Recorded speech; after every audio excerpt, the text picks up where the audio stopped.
조두순은 그렇게 보여주식을 몇 번 할 수 있는데 다른 사람들은 어떻게 할 거냐는 거죠. 그리고 실제로 이게 전자발찌라는 게 일반적으로 생각하는 CCTV 같은 게 아니어서 모니터로 보면 점만 보여요. 점. 그러니까 뭘 하고 있는지는 몰라요. 그러면 낮에 편의점 같은 데 가서 그 술 잔뜩 사놓고 집에서 마시면 그거 어떻게 감지하겠냐는 거예요. 그거 마시면서 그거 보면서 디지털 성범죄를 하면 그걸 어떻게 막냐 이거예요. 스마트워치 이런 그런 거 안 되나? 그렇게 그러니까 그러니까 점만 보이는 거 위치만.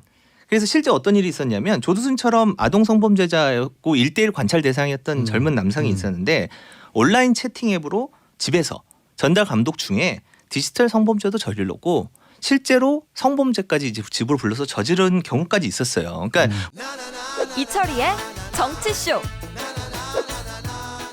오늘 어떤 소식 갖고 있어요? 지금 뭐 예상했던 문제이긴 한데 조두순 씨 출소한 다음에 지금 엿새째 됐잖아요. 근데 네. 지금 성범죄 피해자들에 관한 논의가 사실 이걸 계기로 좀 됐어야 되는데 그건 다 뒷전이고 지금 뭐 조두순 코인 쫓는 유튜버들 때문에 논란만 이루어지고 있잖아요. 조두순 코인요? 그게 네. 뭐예요? 그러니까 지금 조두순 출소 때부터 보면 100명 넘는 유튜버들이 그 주변을 어슬렁어슬렁거리면서 계속 생중계하고 막 무분별하게 방송을 하고 있잖아요. 그게 네. 구독자, 유튜브 구독자, 조회수 이거 늘려가지고 또 구독자들이 보내주는 돈 아이. 이런 것들을 이제 통칭해서 조두순 코인이라고 자기네들끼리 부르나 봐요. 그래서 그걸 노리고 지금 하고 있는데 네. 이게 워낙 경쟁적으로 되고 뭐 모자이크도 다 안 하고 이렇게 방송이 되니까 주민들은 되게 불만이고 불안하고 이렇잖아요. 근데 어느 정도냐면 그냥 단순히 방송만 하면 조회수가 안 나올 거 아니에요. 막 시끄럽게 하고 욕하고 뭐 이상한 차림으로 주변에 돌아다니고 뭐 건물 침입도 하고 이러니까 저 주민들이 막 계속 그 고통을 호소하는 거예요. 그래서 또 일부는 뭐 밤에 술 취해서 막 돌아다니고 이러다 보니까 출소 이틀 만에 지금 주민들이 불편을 신고한 게 경찰에 신고한 게 100건이 넘고요. 네. 공무집행 방해 뭐 이런 걸로 조사받는 사람이 지금 8명이에요. 그래서 주민 대표단이 경찰 상대로 대책 마련해 달라 이렇게 뭐 탄원서도 내고 그러고 있나 보더라고요. 우리 흔히 뭐 파리라는 단어 쓰는데 조두순 파리구나. 그렇죠. 네. 그걸 이제 코인이란 단어로 지금 유튜브에서는 쓰고 있는 거죠. 제가 기사를 보니까 안산시에서인가? 네. 여기 이제 조두순 씨가 사는 데가 안산이니까 그쵸, 시에서 그쵸. 무슨 이거 영상 삭제해달라고 뭐 요청하고 네. 그러지 않았어요? 그러니까 유튜브 측에 요청을 했는데 네. 아마 안 될 거예요. 그때 5.18 관련한 혐오 영상도 그 삭제하는데 꽤 오래 걸렸잖아요. 네. 뭐 유튜브가 쉽게 이걸 받아들이지는 않을 것 같은데 일단은 안산시 입장에서는 주민들 집이나 얼굴 다 공개돼서 사생활 침해 됩니까? 이거 막아달라, 영상물 삭제하고 송출 금지해달라 이렇게 하는데 일단은 뭐 유튜브 측에서는 뭐 대응이 아직 없는 것 같고 일단 경찰이 먼저 그 조두순 거주지 주변에 한 100명 정도 투입해가지고 뭐 그 뒷산 산책로에서 낮에 중계를 많이 하나 봐요. 거기 좀 막고 이렇게 무단 출입을 좀 통제하기 시작을 했는데 사실 매일 이렇게 못 하잖아요. 그러니까 뭐 일부 전문가들은 이 지역을 아예 특별 치안 구역으로 당분간 만들어서 여성들 성범죄도 좀 예방하고 이런 무분별한 그 방송 그 유튜브 방송도 막고 이렇게 하자 뭐 이런 제안도 하고 있는 상황인가 봐요. 원래 조두순이 나온다 그랬을 때 국회에서 막 이런저런 법들이 막 나왔잖아요. 그렇죠. 네. 사실상 아이디어도 막 속출하고 그랬는데 뭐 좀 돼가요? 사실 그게 제일 안타까워요. 그러니까 제가 이 시간에도 한 몇 번 말씀드렸는데 그러니까 우리가 매번 이런 문제에 관심을 기울일 수 없잖아요. 그럼 뭔가 계기가 있어야 국회의원들도 움직이는 거고 그렇죠. 그 계기가 조두순 출소였단 말이에요.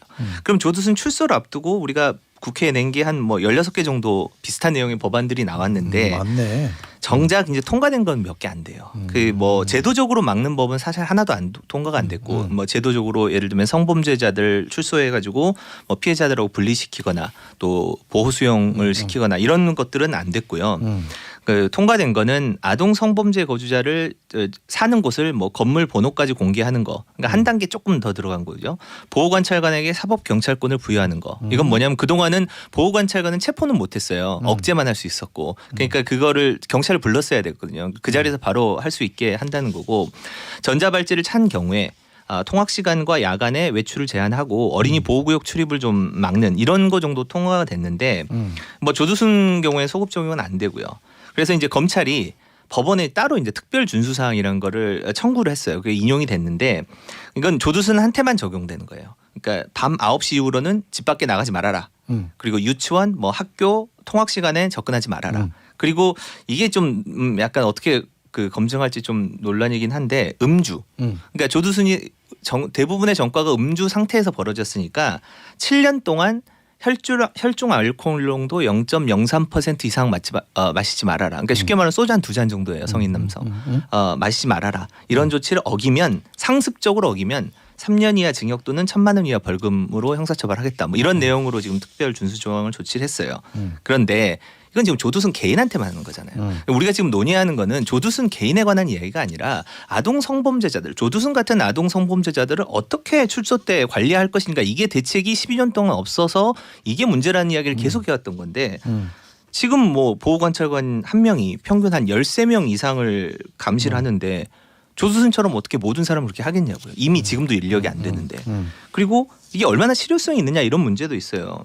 불시 점검으로 혈중 알코올 농도를 측정을 한다고 하는데 조두순은 그렇게 보여주식으로 몇 번 할 수 있는데 다른 사람들은 어떻게 할 거냐는 거죠. 그리고 실제로 이게 전자발찌라는 게 일반적으로 생각하는 CCTV 같은 게 아니어서 모니터로 보면 점만 보여요. 점. 그러니까 뭘 하고 있는지는 몰라요. 그러면 낮에 편의점 같은 데 가서 그 술 잔뜩 사놓고 집에서 마시면 그거 어떻게 감지하겠냐는 거예요. 그거 마시면서 그거 보면서 디지털 성범죄를 하면 그걸 어떻게 막냐 이거예요. 스마트워치 이런 그런 거 안 되나? 그렇게 그러니까 그러니까 점만 보이는 거, 위치만.